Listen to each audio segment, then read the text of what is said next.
Hey guys, so today I'm going to make a review of WWE Monday Night Raw for the 22nd of June 2009. Sorry that I seem a little bit unkempt, and sorry if this seems a bit rushed. That's because it is. I'm very short on time today, so I'm going to try and get through it as quickly as possible. I hope that doesn't bother you too much.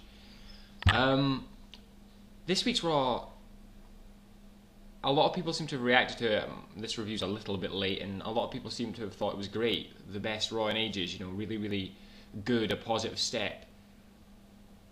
Why? I don't see why. I don't see what was good about it. I don't see how it was any better than any of the dire, atrocious Raws we've had previous to this. I thought this was fucking terrible, just like I expected it to be, just like it's been every week before this. I just thought it was horrendous. I mean, absolutely atrocious. Well, let's find out why. First of all, we have Donald Trump come out at the start of the show. I can't stand Donald Trump. I really don't like Donald Trump. I think he has the charisma of a butternut squash. I mean, really, he's just awful. And he comes out and says that he's going to give a full refund to all people in the audience, as well as making Raw commercial free this week. And at the time when this was happening, I thought this was really gimmicky. I didn't really like this at all. But eventually, I got the point of what they were doing. So it was, there was a point to it. Then we get a John Cena promo, which is always a mixed bag. John Cena's quite confident and quite fluid on the mic, but sometimes he really irritates me. He congratulates Donald Trump on his wonderful decisions coming to Raw, and shows a video highlights package of The Miz over the past weeks, goading Cena and calling him out. And Cena then calls out The Miz and says, come out here and, say it to my face. And The Miz comes out and calls Cena a coward, and then Cena says, oh, that's funny, seeing as you're standing all the way up at the top of the ramp and I'm down here. And I quite like that The Miz actually did come down to the ring and get right up in Cena's face and call him a coward again. I liked that. That was good. Cena then tells the audience that this is normally the part of the show where he'd beat The Miz up, but so he's going to give The Miz what he wants, and The Miz is now getting a match with Cena at the Bash, which will be interesting. I don't think they're going to book it very well, but it'll be interesting. Cena says, oh, the good news is you get a headline match with me at the Bash. The bad news is you get a headline match with me at the Bash. And I was like, Cena, that's just terrible. Like, don't say things like that. But I don't know. Cena at this point runs quite an interesting promo that I actually quite liked, that basically alluded to the fact that most real wrestling fans, most people that aren't kiddie fans, most people that know what they're talking about, hate John Cena. He says about how The Miz has been trying to rattle him, and it's not possible to rattle John Cena because, he's been booed out the building more times than he can remember, and all that stuff. And actually, I thought that was quite an interesting promo. I quite liked that. I quite like that Cena acknowledges that he's not an Austin or a Rock or a Hogan. He's not universally loved. There are a lot of people out there that don't like him. It's the kind of recognition that Batista, for example, refuses to show, and I quite liked that in this promo. But he tells The Miz that he's going to show up on Sunday and he's going to realise that he's brought a knife to a gunfight. At this point, I really wanted them to make The Miz look strong and unintimidated by having him, Cena sort of bragging away and whatever, and The Miz surprise him and hit that snap DDT thing that he seems to have adopted as his finisher. But it's not what happened. What actually happened that really pissed me off was The Miz. He didn't just slap Cena, he actually punched Cena, like a full-on punch, and then sort of ran away like a coward. But Cena no-sold the punch entirely. Like, Cena just stood there like, ha ha ha ha ha.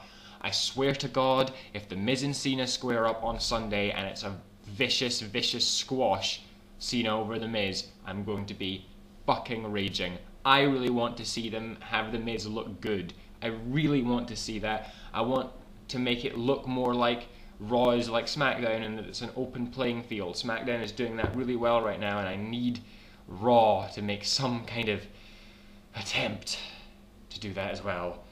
But I'm not banking on it. I'm probably going to predict it's more likely that it'll be a vicious squash, Cena over The Miz, but we'll see. At least we're going to actually get to see them go one-on-one, which we've been waiting for quite some time. Then we cut to a very strange segment. We have a lot of backstage out the arena segments with Vince McMahon all night.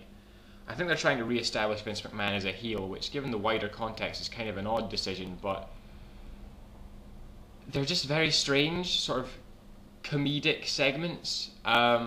This one, something about McMahon's limo was broken down and the driver's trying to fix it, and McMahon's being extremely abrasive to the driver and refuses to walk to the arena and refuses to go to a petrol station and all these things, and eventually insists on the limo driver trying to give him a piggyback, which of course fails because McMahon is twice the size of the driver. I guess they're trying to put McMahon over as heel again, but these segments all just to me reinforce that McMahon thinks that he is his company's strongest asset. I don't hate Vince McMahon in the same way Callum, my review partner, does. I think there are merits to having Mr. McMahon on screen.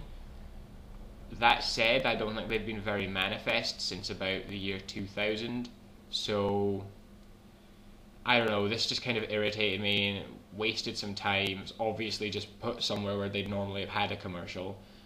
And then we cut to the only good match of the night. Funnily enough, SmackDown's contribution to the proceedings. Funny that. We have Grisham and JR at the table, and Grisham is a total fuckwit. He manages to come out with, "Did you ever think Donald Trump would sell the crown jewel of sports entertainment?" And JR's just like, "No, because he didn't own it before. I never thought Vince McMahon would sell it." Fucking idiot. Grisham needs to go. He makes Cole look like a fucking genius. Ugh. SmackDown's contribution is a 6-man tag match. We have the faces, Jeff Hardy, the Great Khali, and Rey Mysterio square up against Dolph Ziggler, Chris Jericho, and Edge. And when they first came out, Jeff Hardy fell over while he came out, by the way. That was really funny. I was just like, Hardy, you fell over. Easily amused.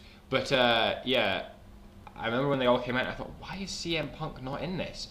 You know, Khali's feuding with Ziggler, Mysterio's feuding with Jericho, but Hardy's not feuding with Edge as such at the moment. He's feuding with Punk. Why? But I like this. I like the way that they're selling Punk at the moment. I really like it. Punk comes down to do commentary, and it turns out quite interestingly. We start off in the ring with the Great Khali, and I'm not sure who Khali was with at the time, but anyway, the point is, I was hoping Khali wouldn't even get involved in this match because he's fucking awful, but he destroys the whole other team single-handedly. Edge and Chris Jericho destroyed by Khali single-handedly. And then we have a very nice spot where Hardy runs and hits a diving senton over the top rope, and then Mysterio gets on Khali's shoulders and does a plancha out the ring onto the opposing team. Beautiful. I mean, up on Khali's shoulders is really fucking high up. That was a fantastic spot. I loved it. And then Khali teased getting up top to do a plancha to the outside, but was cut off by... Sorry, I'm reading a script. I don't know. So I think he was cut off by Jericho, and we all knew Khali wasn't going to do a diving move to the outside. Khali can barely even fall over properly, so... But I thought it was kind of a nice teaser spot.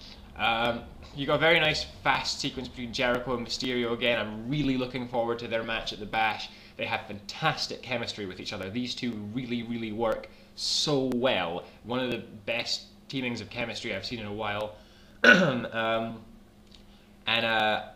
You know, we're sitting and on commentary we've got Punk, and I love it. He's still delivering honest promo. It's not heel, it's not face, it's just honest, and I like it. He says he doesn't want Jeff Hardy to be anything less than 100% at the Bash so that they can get it settled once and for all. He also makes the point that nobody wants Rey Mysterio to be unmasked, and nobody wants to see that because it's part of his heritage and whatever.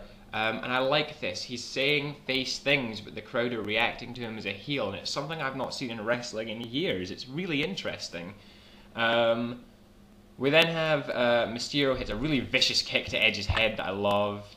Ziggler was selling really well in this match. I'll give Ziggler credit. He sold a sleeper slam off Hardy beautifully. I think Jericho was meant to hit the code breaker on Khali, and the Khali fucked up, but maybe he was meant to counter it, but he got speared after that. And then Hardy used the ropes to counter Ziggler's finisher, then hitting the Twist of Fate and the Swanton for the win. CM Punk says that win deserves congratulations and gets in the ring to raise Jeff's hand, and Jeff pulls his hand away and says, no, I don't want you to help me. And I love it's really interesting. I love that the fans are all really behind Jeff Hardy, even though he's the one that's being really petulant. I love it, and I love that Punk is just that little bit smug, but without overdoing it and without being a heel. I think this is great. I think this is really recognising that a lot of the fans are idiots, and it's totally playing into their hands, and I think it's wonderful. Really well done. Easily the high point of the night. Well done, SmackDown again. Anyway, guys, I've ran well over time, so switch over to part 2, please.